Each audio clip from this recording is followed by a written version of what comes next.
मंत्रालयामध्ये आज आपण अधिकाऱ्यांसोबत बैठक घेतलेली आहे. काय नेमके मुद्दे होते म्हणाले त्याविषयी काय सांगा? साधारणपणे आपल्याला माहिती आहे बीडीडीचा प्रकल्प सुरू झाल्यानंतर म्हणजे VDD Worli, VDD Namjoshi, VDD Wadala सुरू झाल्यानंतर प्रत्येक महिन्यात आम्ही बीडीडीची बैठक घेत असतो, व्हिजिट घेत असतो आणि ते झाल्यानंतर काही अडचणी वाटल्या, काही वेगळं काही करण्यासारखं असेल किंवा काही सूचना असतील तर येऊन म्हाडामध्ये आम्ही सांगत असतो अधिकाऱ्यांना. ही प्रथा आमची राहिलेली ही पाळत आलेलो आहे. तसंच आज देखील बैठक घेतली. लवकरात लवकर जे आत्ता 2 टॉवर उभे राहिलेत चावी वाटपचा कार्यक्रम घ्यावा ही आम्ही मागणी केलेली आहे. काल मुख्यमंत्री महोदयांनी सांगितलेलं की पुढच्या आठवड्यात ते वेळ देतील, पण आमची इच्छा ही आणि तिकडच्या स्थानिक रहिवाशांची इच्छा ही आहे की चावी वाटप हे गणपती बाप्पाच्या आगमनाच्या आधी व्हावं, म्हणजे गणपती बाप्पा तिथे साजरा करू शकू. मला वाटतं हे एक फार महत्त्वाचं आहे. बाकीचे अनेक विषय तिकडचे होते, स्थानिक विषय होते, ते देखील आम्ही बीडीडीच्या रहिवाशांना जवळपास मार्च पासून घरं ज्यांची तयार पहिलं गुढीपाडवा सांगितलं होतं, मग मे सांगितलं होतं, मग जून, मग 21 जुलैची तारीख ठरली. आता कुठेतरी दिसतंय की पूर्णपणे तयार आहे. तसं पाहायला गेलं तर सगळ्या त्या 2 इमारतीमधले 556 घरं तयार असूनही चावी वाटप का होत नाही आहे हा एक प्रश्न आहे. मंत्रिमंडळात अंतर्गत काही वाद आहे का, काही साधारणपणे श्रेयवाद आहे का? तर श्रेय ज्यांना घ्यायचं त्यांनी घेऊ द्या, पण आमचं म्हणणं हेच आहे की जे आता चावीधारक आहेत किंवा जे लाभधारक आहेत त्यांनाही घरं मिळाली पाहिजेत.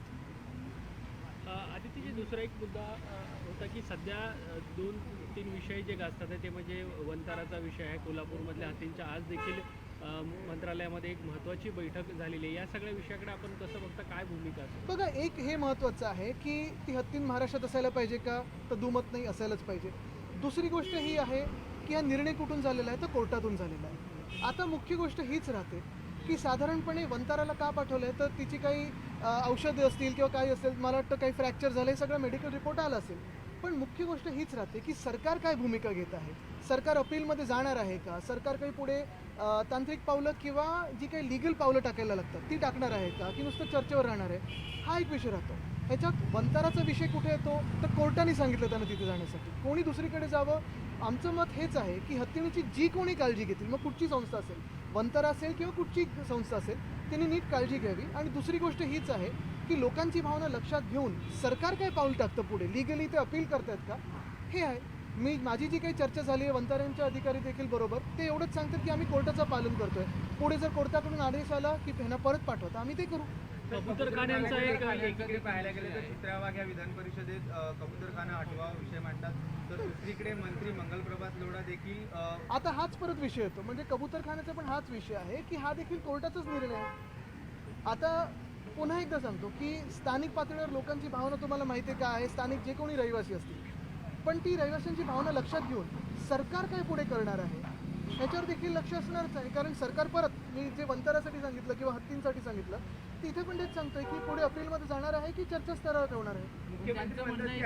आणि दुसरी गोष्ट म्हणजे मंगलप्रभात लोढा जे मंत्री आहेत ते स्वतः लेटर लिहितात BMCला.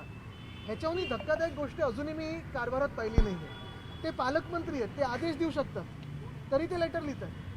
तसंच त्यांनी जैन देरासर बरोबर केलं होतं. जे जैन देरासर मी 2दा वाचवलं होतं पालकमंत्री म्हणून, ते त्यांनी पाडू दिलं पालकमंत्री म्हणून, आणि नंतर तिथे आंदोलनाला गेले. नाही, पण U-turn घेतला. बघा, ह्याच्यात विषय स्पष्ट आहे. एक जर कबूतरखाना तिथे ठेवायचं असेल आणि जर स्थानिकांची भावना ती असेल, आम्ही स्थानिकाच्या भावनेसोबत आहोत, ठेवायचं असेल तर तिथेच. ते जे काही आरे कॉलनी वगैरे सांगतात तिथे शक्य नाही, मग त्यापेक्षा लोढानी वरळी सीफेसवर एक चांगलं तिथे बंगला बांधत आहे, तिथे करावं, मस्त होईल. वरळी सीफेसला जिथे लोढांचा बंगला येतो ना, लोढा आता ते बिल्डर आणि मंत्री एकच आहेत का मला माहीत नाही, पण त्यांच्याच नावाचे कोणतरी बिल्डर आहेत, त्यांनी चांगला प्लॉट त्यांचा तिथे द्यावा वरळी सीफेसवर, चांगलं होईल. पण स्थानिकांमध्ये पण काही जणांचं म्हणणं त्याला विरोध आहे. आता हेच माझं म्हणणं आहे ना. बघा, ह्याच्यात दोन्ही आहेत, मराठी असतील किंवा जैन असतील, गुजराती जैन असतील किंवा मराठी आपले बाकीचे असतील, दोघांकडून भावना तीव्र आहेत. आता अनेक ठिकाणी आपण पाहत असतो की ह्या दोन्ही भावना तीव्र असतात, कारण आपापले त्याच्यात एक्सपिरियन्स असतात.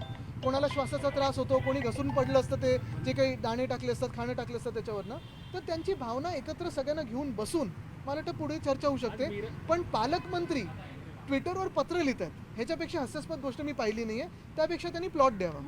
रोडमध्ये कबुतरांना कंट्रोल्ड फीडिंग करा तोपर्यंत, जोपर्यंत हा सगळा मॅटर कोर्टामध्ये सॉल्व्ह होत नाही. ते एकनाथ शिंदेचे आमदार नाही आहेत कंट्रोल फीडिंग करायला. मीरा रोडमध्ये याच प्रकरणावरून दिल्ली दौरा आहे, परंतु 2 आठवड्यामध्ये सलग दुसऱ्यांदा एकनाथ शिंदेचा देखील दिल्ली दौरा आहे.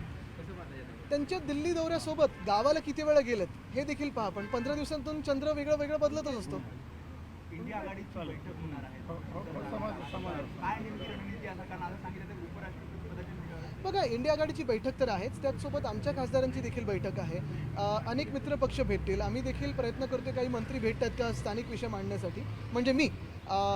पण उद्धव साहेबांना राहुल गांधी यांचं निमंत्रण आलं होतं जेवणासाठी, तिथे आम्ही चाललो. अहिल्यानगरमध्ये बैठक झाली शिवसेना होती. शिंदे काल मनसेची एक बैठक झाली होती. त्यामध्ये राज ठाकरे त्यांच्या कार्यकर्त्यांना संबोधित करताना म्हणाले की मी आणि उद्धव ठाकरे आमचे मतभेद विसरून जर एकत्र येत असो तर तुम्ही मनसेच्या कार्यकर्त्यांनी आपापसात मत. एक सूचक संदेश आहे की येत्या काळामध्ये दोन्ही ठाकरे एकत्र येतात. बघा, एकच आहे, मी तुम्हाला सांगतो की महाराष्ट्रासाठी जर दोघं भाऊ एकत्र येत असतील तर मला वाटतं ज्यांच्या पोटात दुखतंय ते बोलायला लागलेत बाकीचे लोक. संभाजी भिडेंनी एक वादग्रस्त पुन्हा एकदा वक्तव्य केले. ते म्हणतात सर्व धर्म समभाव मानणारे म्हणजे नपुंसक आणि नीचपणा आहे. बघा, आता मला काय वयाप्रमाणे त्यांच्यावर जास्ती बोलता येत नाही, पण आता ही अशी भूमिका घेणं हे किती मॅच्युरिटीचा भाग आहे हे तुम्ही ठरवायचं. अहिल्यानगरमध्ये शिंदे गटात प्रवेश केल्यानंतर अनेक पदाधिकाऱ्यांनी आम्ही प्रवेश केला नसल्याचे सोशल मीडियावर काही व्हिडिओ टाकले. एक बोगस यादी पुढे आली होती, काय सांगाल? आता पूर्ण त्यांचा गटच बोगस आहे, ते लवकर ठरणार आहे. आता कोर्टाचा निकाल जेव्हा येईल तेव्हा येईल. पण सर, एक पुण्याच्या गणेशोत्सव संदर्भात हे आहे जे पुण्याचे मानाचे गणपती आहेत त्या मानाच्या गणपतींमुळे इतर गणपतींना जे आहे विसर्जन मिरवणुकीत अडथळे निर्माण होतात. त्यामुळे जे इतर गणपती त्याच्यात त्यांना ठरवू द्या, त्याच्यात आपण पडायचं नाही. सर, परिणय फुके यांनी असं म्हटलं होतं शिवसेनेचा पत्र लिखा था और मंगल प्रभात जी ने जो पत्र लिखा था क्या लगता है कि इससे देखिए, श्री मंगल प्रभात लोधा जी ये स्वयं एक पालक मंत्री है, एसी मुंबई के पालक मंत्री है, सह पालक मंत्री है. उनकी पावर्स बहुत छाटी गई है. लेकिन अगर वो खत लिख रहे हैं बीएमसी को जहां वो आदेश दे सकते हैं, उससे ज़्यादा कोई जोक बड़ा इसमें नहीं हो सकता है. दूसरी चीज़ ये है कि अगर रही बात कबूतर खाना की, तो वो कह रहे हैं संजय गांधी नेशनल पार्क लेके जाओ, आर्य कॉलोनी. वैसे तो नहीं होगा. बात यही है कि दादर में रहना चाहिए कि नहीं रहना चाहिए.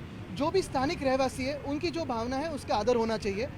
दूसरी बात, अगर उनको कोई ऑल्टरनेट प्लॉट देना है तो वर्ली सीफेस पे एक लोढ़ा करके कोई बिल्डर है, मुझे पता नहीं वो सेम है कि नहीं, वहाँ एक कोई अच्छा बंगला बन रहा है, वहाँ कबूतर खाना बहुत अच्छा बड़ा आ सकता है, वहाँ सोचे वो. सर, भाजप आमदार परिणय फुकेंनी म्हटलं होतं शिवसेनेचा बाप मी आहे, असं या संदर्भात होतं. याकडचं पाहतो. बघा, आता ते काय फुके आम्हाला काय माहिती. सर, निशिकांत दुबे का एक बार फिर बयान आया है. निशिकांत दुबे ने कहा है कि मुंबई में सिर्फ 30% जो है वो मराठी लोग रहते हैं और उत्तर भारतीय जो है उनका भी ऐसे फालतू आदमियों को हम ज़्यादा ध्यान नहीं देते, ये निशिकांत दुबे जैसे. लेकिन भाजपा की ये मानसिकता महाराष्ट्र जानती है और भाजपा की ये महाराष्ट्र विरोधी मानसिकता भाजपा जान रही है. अगर वो भाजपा के प्रतिनिधि नहीं है तो सीएम साहब खुद ये बयान दे दे कि निशिकांत दुबे भाजपा के लिए नहीं बोल रहे हैं और उनको कोई उन पे कार्रवाई हो. पण मुख्यमंत्र्यांनी असं म्हटलंय की मी त्यांच्याशी लवकरच बोलेन आणि त्यांनी लवकर बोलेन म्हणजे कधी.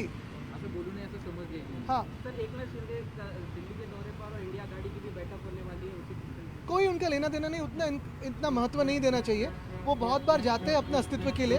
अभी काफ़ी सारी नोटिसेस आ रही है, उनके सारे जो चड्डी बनियान गैंग के लोग हैं उन पे जो नोटिसेस आ रही है उनको बचाने के लिए जा रहे हैं. इसी की वजह से दिल्ली जाके ही जो राज्य के गृह मंत्री जिनका डांस बार है उनको भी बचा चुके हैं.